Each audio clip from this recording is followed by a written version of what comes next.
Hey guys, welcome to my YouTube channel গাঁৱলীয়া ছোৱালী নিকি সিং। মোৰ অন্য এটা ভিডিঅ'লৈ আপোনালোকক পুনৰবাৰ স্বাগতম জনাইছোঁ। আশা কৰোঁ আপোনালোক সকলোৰে ভালে আছে, ভালে থাকক, সুস্থ থাকক তাৰে কামনা কৰিছোঁ। আজি এটা আপোনালোকক বৰা চাউলৰ পায়সৰ ৰেচিপি এটা লৈ আহিছোঁ। আশা কৰোঁ আপোনালোকে ৰেচিপিটো ভাল পাব। আজি আমাৰ ঘৰতে বৰা চাউলৰ পায়স বনাইছিলোঁ। ভাবিছোঁ আপোনালোককো দেখাওঁ মই কেনেকৈ বনাইছোঁ। আশা কৰোঁ আপোনালোকে ভিডিঅ'টো ভাল পাব আৰু শেষলৈকে চাব। আৰু মই এতিয়া ভিডিঅ'টো আৰম্ভ কৰোঁ।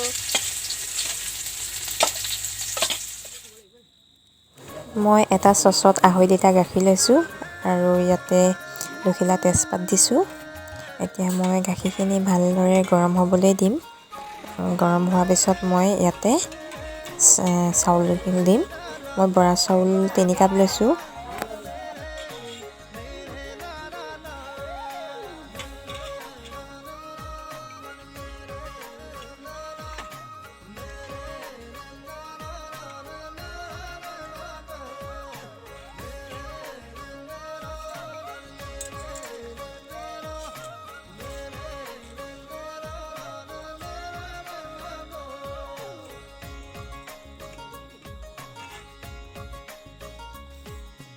মই ৰঙা বাদাম দিছোঁ। ৰঙা বাদাম আপোনালোকে নিদিবও পাৰে, কিন্তু মই দিছোঁ। মোৰ ওচৰত থকা বাবে ৰঙা বাদাম দিছোঁ। আৰু কাজু বাদাম, কিচমিচ মই লৈছোঁ। এইখিনি অলপ পিছত দিম।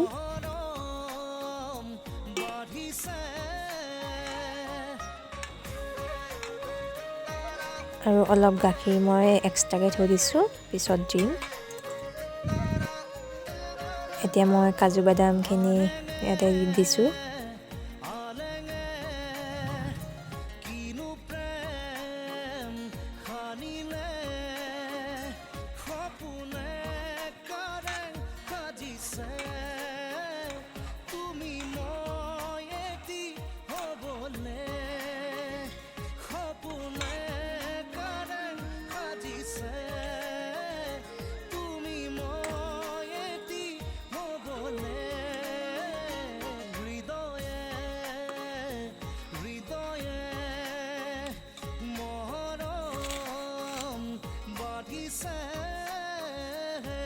ইয়াতে মই চেনিখিনি দি দিছোঁ।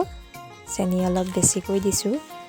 পায়সখন মিঠা হ'লে খাই ভাল লাগে, সেইবাবে অলপ চেনি বেছিকৈ দিছোঁ মই। আৰু গোটেই চেনিখিনি দি ভালদৰে মিলাই ল'ম।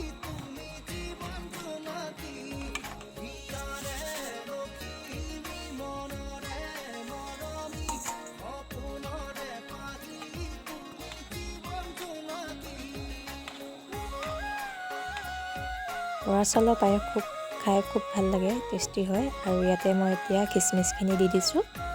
অলৰেডি হৈছেগৈ আৰু অলপ বাকী আছে।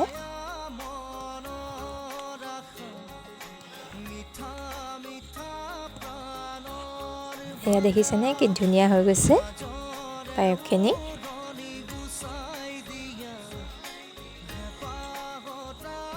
এয়া মোৰ ৰেডি হৈ গ'ল পায়স। ভিডিঅ'টো শেষলৈকে চোৱাৰ বাবে আপোনালোকক সকলোকে ধন্যবাদ জনাইছোঁ। আৰু এটা নেক্সট ভিডিঅ'লৈ আপোনালোকক পুনৰ লগ পাম। আজিলৈ বাই বাই।